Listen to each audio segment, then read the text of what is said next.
computer. Fantastic. Let me get this screen up. And we can kick in. Hold on. Share screens. Matt, could we get a copy of this recording afterwards, James? Because I got my marketing director who I wanted to sit in on this meeting, but she couldn't. Yep, we can do that for you for sure. Amazing, because I really want her to see this. Cool. Awesome, guys. So the 6 deadly trends facing property marketers and the 5 killer strategies to survive and thrive. That's what we're going through today. So a little agenda. I'll give you an intro on who the hell I am and what gives me the right to talk to you about all this good stuff. We'll obviously go over the trends. We'll go through the strategies, and then we'll finish with a slide from our sponsor. You know what? I'm just going to make sure I've got my thing up here so I don't miss anyone else trying to get in. Cool.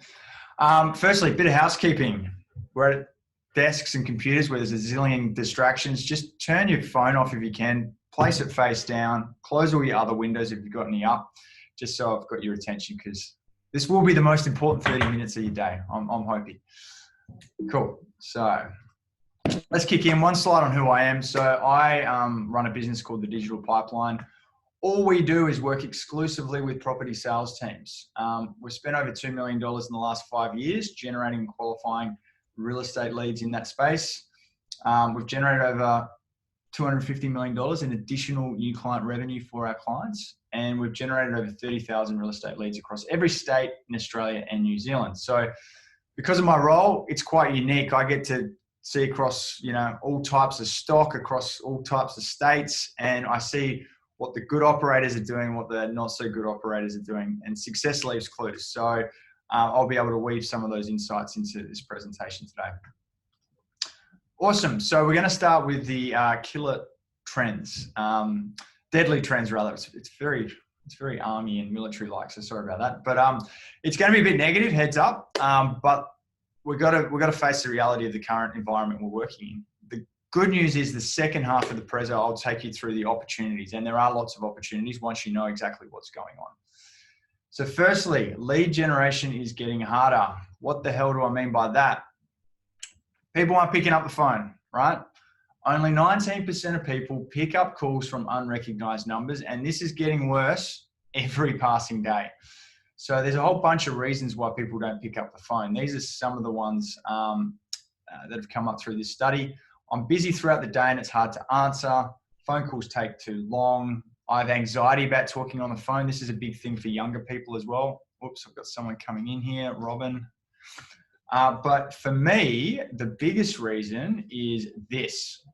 In 2021, spam calls made up 60% of all calls. These spammers are ruining it for everyone, and we've all had them. You get 3 or 4 spam calls in a row, you stop picking up the phone to unrecognized numbers. And this is getting better, not worse. This is getting worse, not better, rather. We've also got things like technology that aren't playing for us. So, hey, Robin. Hi. You guys should check your team's phone numbers. If they're making lots of outbound phone calls, a lot of phones will be registering them as spam. So what we do is we test our phone numbers once a week to make sure that that's not happening. Because as soon as that happens, your pickup rates plummet. We've also got things like Google Pixel phones that actually screen out calls from unrecognized numbers. And then we've got this last trend. Younger people don't like talking on the phone. They've grown up with chat. They've grown up with email, messenger, and things like that. They just don't like it. So the message is phone calls, it's going to get worse and worse, unfortunately. Other old school techniques. So in person, waiting around display homes and seminars, obviously hit massively by COVID. It will come back, but it won't be the same as it was, just because we've trained people that they can do a lot of this stuff from the comfort of their home via Zoom and other technology. The other one is channel partners. Channel partners are waking up to the power they have, and they're getting way more savvy, right? So it's becoming increasingly competitive and costly. Plus, they can be slow to get up and running. Which brings me to the white knight, digital marketing. Everyone's moving that way and everyone is there now. But in the last 5 years, well, let's look at the stats. In the last 5 years, the number of property marketers advertising on Facebook and Instagram has increased by 400%. Huge. And we've watched that trend over the last 5 years. In particular, since the pandemic began, the last 2 years, costs have doubled on Facebook and Instagram. Then we look at REA. obviously it's great, but it's unpredictable. And those guys are the masters at making the most money out of every user they've got, or every paying customer.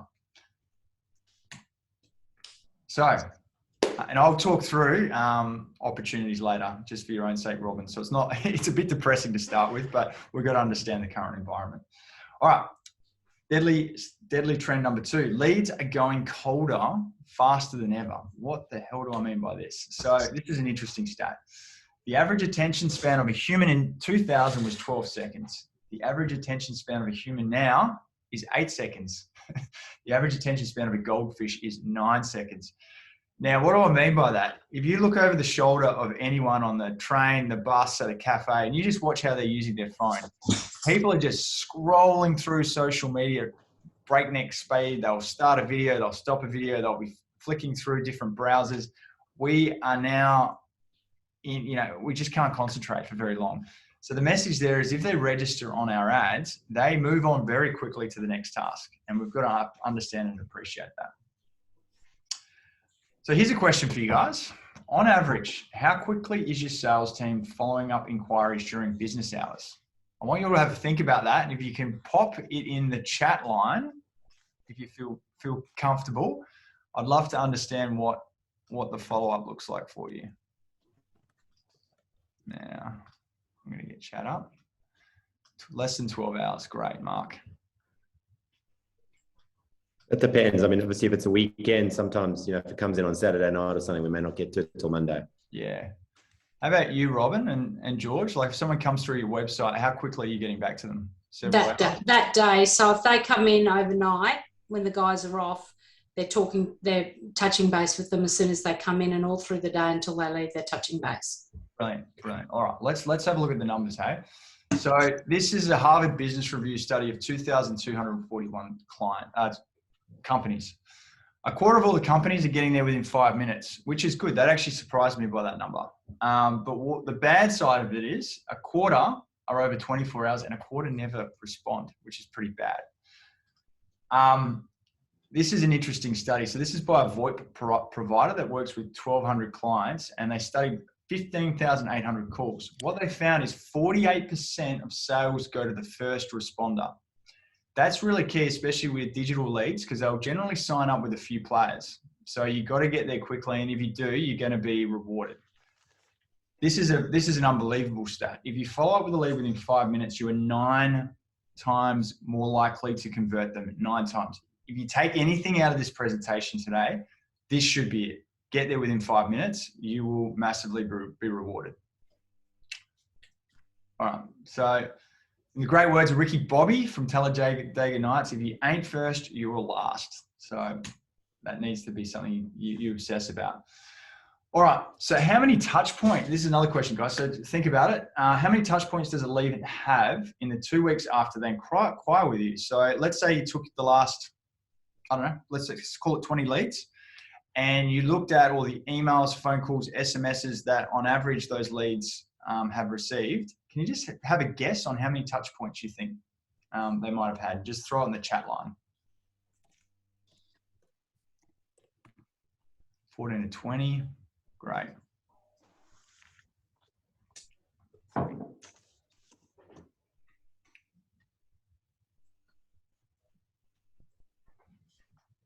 Oh, 10. Cool. George, got any ideas? That's all good. We can come back to it. All right. So the most persistent wins. So on average, high growth organizations report 16 touch points per prospect within a 2 to 5 week time span. 44%, and I'll touch on how you can get this up and the channels that you should be doing this on.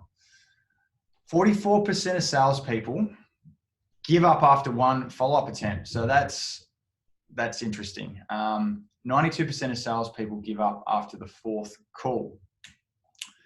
So here we can see what the chances of making contact, or the chances of having success, and you've got phone calls across the bottom here. You can actually see, obviously, first call, you're going to get your biggest hit, but every phone call from 1 to 4, it actually goes up pretty evenly in terms of contact rate. It then does drop off from 4 to 6, but it is still worth your while. The guys will still make contact. But after 6, it's not really worth your while. It really drops off after that. In terms of what the competition are doing, most sales organizations, they give up after 2 call attempts. So if you're doing more than that, you're ahead of pretty much most people in the marketplace. Cool. All right. Deadly trend number 3, leads are shopping around. This is interesting. So this is the stages in the path to purchase for property and home loans. This was done by Google. So average time, 19.7 months. First stage is the dreaming phase. That goes for around 10 months. Second is researching, which goes for 5.5. In the market is only 3.6 months. Why this is really important, especially with digital marketing, is your marketing efforts are going to bring people in across all 3 stages. So you've got to understand that people are going to be in these different phases.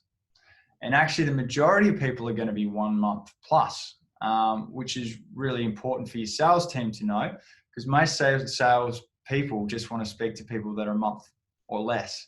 And they get quite frustrated, and you get conversations with your salespeople like, the leads are crap. And if I had a penny for every time I've heard that over the years, I'd be a rich man. The leads aren't crap. It's just they're in different phases, right? And obviously leads in the different phases need to be handled differently. There needs to be different scripting to handle them. They need to be tagged differently depending on the phase. And obviously the nurture in the background needs to happen differently. And then the follow-up needs to happen. You know, the agent goes, okay, this person's in this phase. I'm going to follow them up in 3-6 months. And then you mark that in your CRM and then they come back to it. And if you can do that really effectively, you're just going to get your biggest bang from your buck with your digital marketing. Cool. Ghosting. Is this an issue with your sales team? This is where you will get a lead that comes through and you'll be chatting to one of the guys like, yeah, this one's definitely closing. Like it's just done. It's a done deal, right? And then the lead just disappears off the space, off the universe. So there's many reasons behind this, but this is a big reason. Are you losing clients and not knowing it? So 94% of people say that an online review has convinced them to avoid a business. 80% of clients say they've changed their minds about a recommended purchase after reading a negative review. If 3 negative reviews pop up, the potential to lose a client is 59%. So this is where people go away and they start checking you out. One of the big spots they do is they'll type your business name into Google, and then the first thing that generally comes up is this thing on the right-hand side, which is the Google My Business page. So the question is, does your page look like this? You know, you got 1 star, a 4-star, 1 review, or does it look like this? 152 5-star reviews. Really important. And the 2 biggest spots I think you should focus on is Google and obviously you got the portals, clearly. So 3 spots, portals, but then obviously on your website, and video testimonials are the best form because they're harder to fake. So as I said, 89% of consumers read reviews before buying. Because of the price point and because this is, the biggest purchase in people's lives, it's going to be up towards 100%. Cool. Fourth killer trend is that sales team output is reducing. What do I mean by this? So unbelievably, in this study across US, UK, and Ireland, they found that salespeople actually only spent 34% of their day selling. What are they doing for the rest of the day? They're doing a whole heap of other things. A lot of it's obviously admin, meetings, etc. The other thing that's happening right now is it's bloody hard to find good salespeople. So unemployment rate is at record lows. The other thing that's happening is that salespeople aren't moving, the good guys, because they've got all their commission tied up. Lands, obviously, registration of lands being pushed out, and so they can't leave because the employers are holding that over them. You leave, you're going to lose this big chunk of commission. So it's a really interesting time to attract really good talent. So yeah, the reduced sales team effectiveness and a lack of talent in the marketplace means really the only way to effectively grow your sales is to make your current sales team more effective and efficient. Once again, we'll touch on this in a bit more detail later. All right, point number 5 is that a lot of companies forget about this pot of gold that they're sitting on. Don't know whether you can guess the pot of gold, but it's your database. So 79% of marketing leads never convert into sales. Lack of lead nurturing is the common cause of this poor performance. Businesses using marketing automation to nurture prospects experience a 451% increase in qualified leads. And interestingly, almost half of the buyers will view 3 to 5 pieces of the company's content before talking with a sales rep. So that's really important to know. And with that knowledge, you can actually choose the content they read for you by pushing it to them in different channels.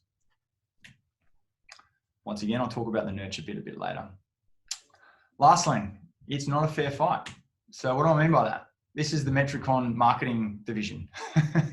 You know, it's huge, right? And we're competing in the same environment as the Metricons, right? And so it's, you know, they've got lots of different, you know, people doing obviously lots of different things and super specialized. So obviously everyone on this call has different situations, but if you're using an internal marketer, it's a hard task because they've got to be world-class in all of the following, you know, content, ad creative, ad buying, Facebook, Instagram, Google ads, branding, copywriting, design, etc. Not only if they're doing it themselves, but if they're outsourcing it, they really need a deep understanding of those areas to find the right people to work with and then hold them accountable. The other thing as well is you're competing against digital agencies like us that specialize in doing this.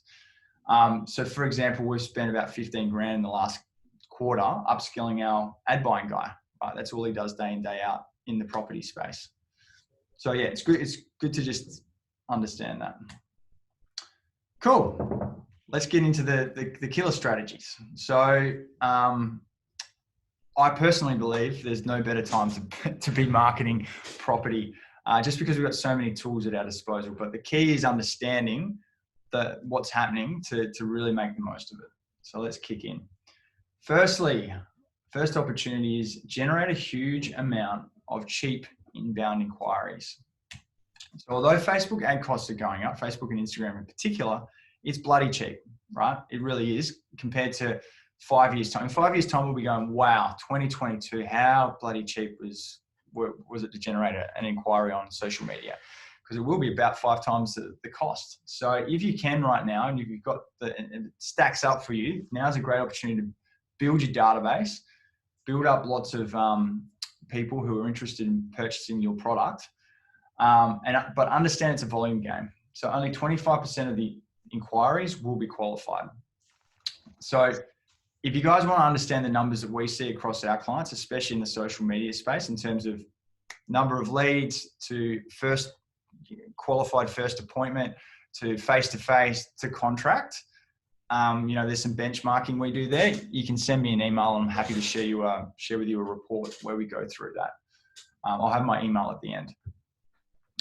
In terms of volume, you want to, like, bare minimum, you want to be getting at least 70 inquiries through a month. I mean, we've got clients who are doing close to 1,000. So the more the better, but you need to be getting a certain amount through to feed the engine. And to get the volume, especially when you're competing against the big boys, is to play to your advantage, potentially by being a little bit smaller. And that is that you can be a bit more creative with your ads. You can do the weird and quirky ads that the bigger guys may not or not want to do. These are the things that cut through and will get you the biggest bang for your buck.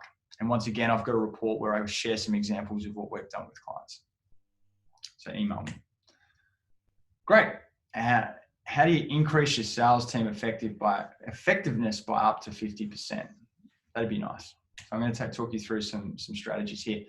Speed to lead equals money, obviously. So firstly, get to the lead within 5 minutes. That's obviously going to increase conversion rates, but it's going to reduce the amount of time your sales guys need to spend following up and chasing leads. Secondly, how do you do that, right? Like, that's hard. So, you know, you can force the result with your sales team. So there's a couple of ideas that we use with our clients. Firstly, you have a dedicated person, that's their job, KPIs, you know, you just focus in and they get to the lead within 5 minutes. Another way you can do it is we've got an automated system where as soon as a lead drops, they get allocated to a sales rep. The system then calls the sales rep. The sales rep then gets a phone call and it comes through like new lead, and they pick up that phone because they know it's a new lead. They then get a robot voice that says, new lead, press 1 to be connected. They press 1, it's then rerouted to the lead. The phone call is recorded so you can see what happens. and you can track the whole thing. And at the same time that happens, obviously the lead gets the sales rep gets an SMS with all the lead date information on it, so they know who they're calling and what they inquired about. The cool thing about that is it's all trackable, so you can make sure your sales guys are actually doing it. If they don't pick up the phone because they're busy, you can set the system to call them again in 10 minutes or in 20 minutes. So essentially you're forcing that result, and you're not relying on just them calling the leads, because something always gets in the way. Cool. Automated sales team follow-up. So obviously, you know, if they're booking either phone calls or in-person appointments, you obviously want those automated reminders going out. One thing we're doing quite a bit of is voicemail drops. So that's where we'll get a pre-recorded message from a sales rep. So say they send an email to a lead. 2 days later, they'll get an automated, the lead will get an automated recording. Hi, just checking in to see if you got that email about X, Y, and Z. Let me know if you got any questions. Thanks, Tom. And literally it rings once on someone's phone and goes straight through their voicemail. So once again, it's kind of personalized, but it's follow-up that we're not relying on the agents, because obviously as soon as it's manual, the agents get busy and things get dropped. So another thing you can look at doing is having like an internal sales agent or an admin person doing a lot of the follow-up. So one thing we're having a lot of success with right now is SMS, because people aren't picking up the phone. So we've got an internal sales rep that each client has, and the rep's going back and forth on SMS and answering questions and qualifying them to getting to a point where they're actually serious, they qualify, they put their hand up. That's when we then call that lead, get them on the phone, and then we transfer them straight across to the agent. So doing a lot of that heavy lifting. So the agent's just spending their day talking to qualified leads essentially.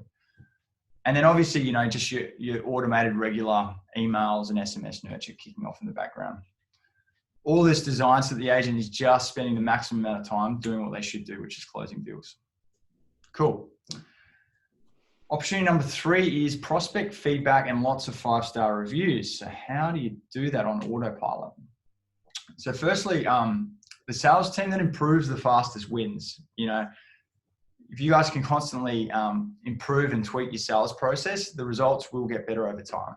There's just no doubt about it.